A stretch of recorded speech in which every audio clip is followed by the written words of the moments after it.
என்னென்ன பிரச்சனைகளை ஒரு தம்பதியர்களாக நீங்கள் எதிர்கொள்ள ஹஸ்பண்டுக்கு வந்து விரைப்புத்தன்மை இல்லை, அதாவது தோண்டு போயிருக்கிறது. சுய இன்பத்தினால் ஒரு குற்ற உணர்ச்சி வந்துடும். இது வந்து நல்லதாக ஆணூருக்கு வந்து சின்னதாக இருக்கா, மைக்ரோ பெனிஸ். அடுத்தது வந்து தடிமன் கம்மியாக இருக்குது, நீளம் கம்மி. அது வந்து உண்மையாகவே ஒரு லேக் ஆஃப் செக்ஷுவல் இன்ட்ரெஸ்ட் எப்படி இருக்கும்னா, உணர்ச்சி அற்ற நிலையில் இருக்குது. எனக்கு தொட்டாலும் வந்து அந்த ஃபீலிங்ஸ். அனைவருக்கும் வணக்கம்.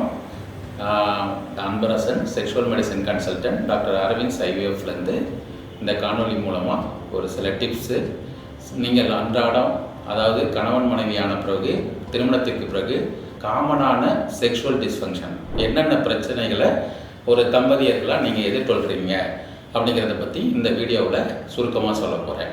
ஃபஸ்ட்டு ஆண்களுக்கான ஆண்கள் என்னென்ன பிரச்சனைகளை உடலுறவு ரீதியாக சந்திக்கிறாங்கங்கிறத பற்றி சில கண்டிஷன் சொல்கிறேன். அதை நீங்கள் எளிதாக ஞாபகம் வச்சுக்கலாம். ஃபஸ்ட்டு என்னுடைய ஹஸ்பண்டுக்கு வந்து விரைப்புத்தன்மை இல்லை, அதாவது தோண்டு போயிருக்கிறது அப்படின்னு சொல்கிறாங்க.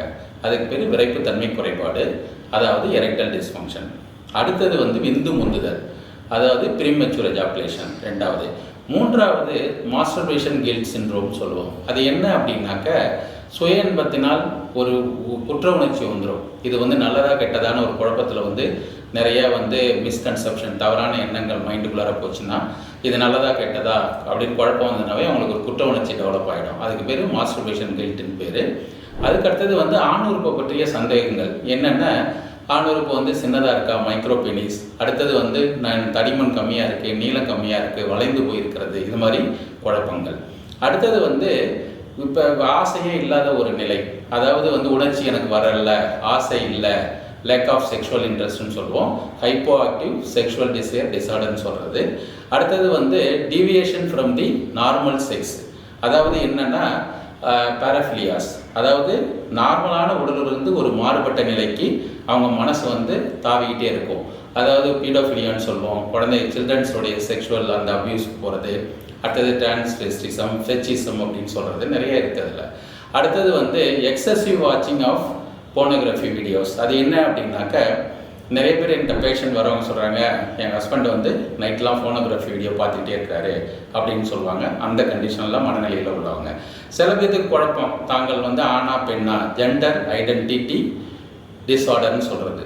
அந்த குழப்பத்தில் இருக்கிறவங்களுக்கு இதை நம்ம வந்து கண்டுபிடிச்சி அதுக்கு தகுந்த வைத்தியம் பண்ணணும். சில பேர்த்துக்கு வந்து ஹோமோசெக்சுவாலிட்டி ஓரியன்டேஷன் இருக்கும், அவங்கள நம்ம வந்து கவுன்சிலிங் கொடுத்து சரி பண்ணிக்கலாம். அடுத்தது சில கண்டிஷன் வந்து இந்த எரெக்டல் டிஸ்ஃபங்க்ஷன் மெடிக்கல் கண்டிஷனோட அசோசியேட்டடாக வரும். ரொம்ப காமனாக எதோட வரும்னா, சர்க்கரை நோய், இரத்த கொதிப்பு, இதய நோய் உள்ளவர்கள், சிறுநீரக கோளாறு உள்ளவர்கள், கேன்சருக்கு ட்ரீட்மெண்ட் எடுக்கிறவங்க, கீமோதெரப்பி, ரேடியோதெரப்பி எடுக்கிறவங்க, சுரப்பிகள் சம்மந்தம் தைராய்டு டிசீஸ் இருக்கிறவங்க, தைராய்டுடைய டிஸ்ஃபங்க்ஷன் இருக்கிறவங்க, இவங்களுக்குலாம் இந்த விரைப்புத்தன்மை குறைபாடு சேர்ந்து வரதுக்கான வாய்ப்புகள் அதிகம். சரி, இப்போ ஆண்களுக்கு என்னென்ன கண்டிஷன் சொல்லிட்டேன். அடுத்தது பெண்களை பொறுத்த வரைக்கும் உடலுறவு ரீதியாக, பாலியல் ரீதியாக, அதாவது வந்து தாம்பத்திய உறவில் என்னென்ன பிரச்சனைகளை பெண்கள் சந்திக்கிறாங்க அப்படிங்கிறத பற்றி நீங்கள் தெரிஞ்சுக்கணும். இது ரொம்ப இம்பார்ட்டன்ட். இதில் வந்து ஃபஸ்ட்டு கண்டிஷன் வந்து வஜினிஸ்மஸ், ரொம்ப காமனாக காணப்படுற ஒரு விஷயம். வஜினிஸ்மஸ்னால் என்னென்னா, ஃபியர் ஆஃப் பெயின், வலி இருக்காது ஆனால் வலி வந்துடுமோன்னு ஒரு பயம். நான் சுருக்கமாக சொல்கிறேன் இப்போக்கி. அடுத்தது வந்து டிஸ்பரோனியா, உண்மையாகவே வலி இருக்கும் உடல் உறவில். மூணாவது வந்து ஹைப்போ ஆக்டிவ் செக்ஷுவல் டிசைர் டிசார்டர்னு ஒன்று இருக்குது. இதில் வந்து என்னென்னா, எனக்கு செக்ஸில் நாட்டம் இல்லை, எனக்கு இன்ட்ரெஸ்ட் இல்லைன்னு சொல்லுவாங்க, ஆசை கம்மியாக இருக்குன்னு சொல்லுவாங்க. அடுத்தது ஃப்ரிஜிடிட்டி, அது வந்து உண்மையாகவே ஒரு லேக் ஆஃப் செக்ஷுவல் இன்ட்ரெஸ்ட் எப்படி இருக்குன்னா, உணர்ச்சி அற்ற நிலையில் இருக்குது, எனக்கு தொட்டாலும் வந்து அந்த ஃபீலிங், செக்ஷுவல் ஃபீலிங் வரலன்னு சொல்கிற ஒரு விதமான பெண்கள் வந்து இந்த மாதிரி பிரச்சனையை எதிர்கொள்வாங்க. அடுத்தது வந்து ஆர்கசம், உச்சகட்டம் நிலையை அடைதலில் வந்து கஷ்டம் இருக்கிறது. இப்போ நான் ஆண்கள் பெண்கள் தனித்தனியாக சொல்லிட்டேன்.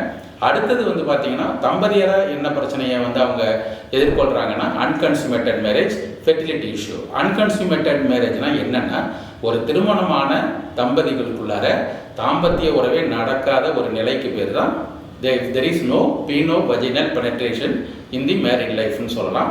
அந்த கண்டிஷனுக்கு பேர் அன்கன்சுமேட்டட் மேரேஜ். உடலுறவு இல்லாத ஒரு தாம்பத்திய வாழ்க்கையில் இருப்பாங்க. அவங்க. அடுத்தது வந்து ஃபெர்டிலிட்டி இஷ்யூ, அதாவது வந்து கருவுறாமை, கருத்தரித்தலில் பிரச்சனை இருக்கிறவங்க, மெயினாக வந்து விந்தணுக்கள் குறைபாடு உள்ளவங்க. ஸோ நான் 3 பிரிவாக பிரித்து எதுக்கு ஈஸியாக ஞாபகம் வச்சுக்கிறதுக்காக சொல்லியிருக்கிறேன். ஆண்கள், பெண்கள், அடுத்தது காமனாக என்னென்ன செக்ஷுவல் ப்ராப்ளத்தை நீங்கள் எதிர்கொள்கிறீங்கிறத பற்றி நான் சொல்லியிருக்கிறேன். இந்த பிரச்சனைக்கெல்லாம் ஒரு தீர்வு வேணும் அப்படின்னாக்க நீங்கள் வந்து தகுந்த மருத்துவரை நீங்கள் அப்ரோச் பண்ணி நல்ல கவுன்சிலிங் எடுத்துக்கிட்டு, கல்யாணத்துக்கு முன்னாடினா ஒரு ப்ரீமெரிட்டல் செக்அப் பண்ணி கவுன்சிலிங் எடுத்துக்கணும். ஆஃப்டர் மேரேஜ்னால் இமிடியேட்டாக நீங்கள் இந்த ப்ராப்ளம் உங்களுக்கு எப்போ உங்களுக்கு தெரிய ஆரம்பிக்குதோ உடனடியாக நீங்கள் தகுந்த மருத்துவரை, செக்ஷுவல் மெடிசன் கன்சல்டன்ட் அப்ரோச் பண்ணி தகுந்த வைத்தியம் பண்ணிக்கணும்னு கேட்டுக்கொள்கிறேன். நன்றி, வணக்கம்.